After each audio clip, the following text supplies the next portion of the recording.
Hey guys, my name is James F. Williams and this is everything that you need to know about concentration.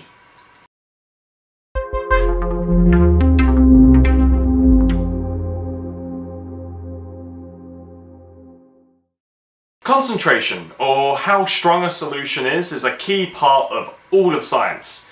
It literally quantifies the number of particles within a solution in order to tell you how strong or weak that solution is.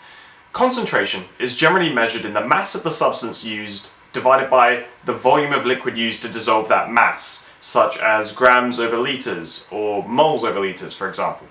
As such, the standard unit in this case is moles over meters cubed, but molar and moles over litres cubed are very frequently used as well. 1 molar, for reference, is equal to 1 mole per meter cubed.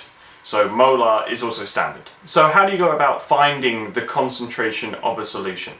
In a lot of science, there's generally 1 or 2 equations that you need to use in order to find what you need to know. In this circumstance, it's this equation.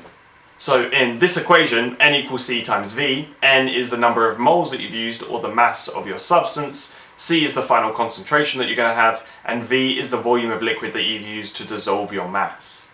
I'm throwing around the word mole quite a lot, but it doesn't exactly mean anything unless you know what it means. Every compound has a molecular weight. Every element has a molecular weight. 1 mole is the molecular weight of the compound in grams. 1 molar is 1 mole of that substance, so the molecular weight in grams, dissolved in 1 kilogram or 1 litre of water. From here on out, the chemistry can get very confusing very quickly, and I don't want to go around confusing you. So if you have any more questions about the chemistry side of things, feel free to drop them in the comments below and I will answer them as soon as I can. If you'd like to know how you change the concentrations of solutions, I've covered all of that already in my dilutions video, which you can check out either on my YouTube channel or stream.bangor.ac.uk.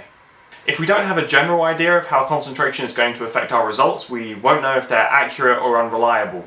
So it's a good idea to have an idea of how concentration generally affects your equations.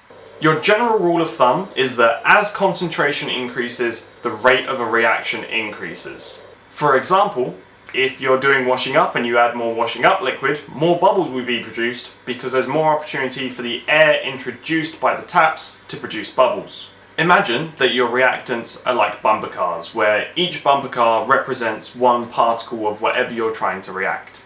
When 2 bumper cars bump into each other, there's the potential for there to be a reaction, for the 2 individuals in the bumper cars to fight each other, for example. If you're increasing your concentration, you're increasing the number of particles within your solution, increasing the number of bumper cars. If you increase the number of bumper cars, that means that more bumper cars can potentially react and start fistfights. More reactions increases your rate of reaction.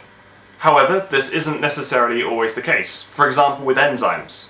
Imagine enzymes are people that push bumper cars together, forcing them to fight each other. Enzymes push together the bumper cars, which increases the rate of reaction. There will become a point where all of the people that are pushing cars can no longer push any more cars because they're already pushing a bumper car, which means that the rate of reaction can no longer increase.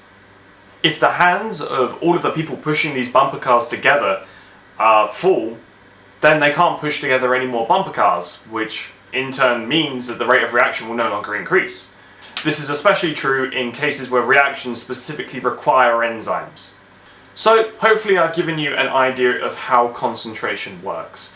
If you've got any more questions, feel free to drop them down in the comments below or on stream.bangor.ac.uk.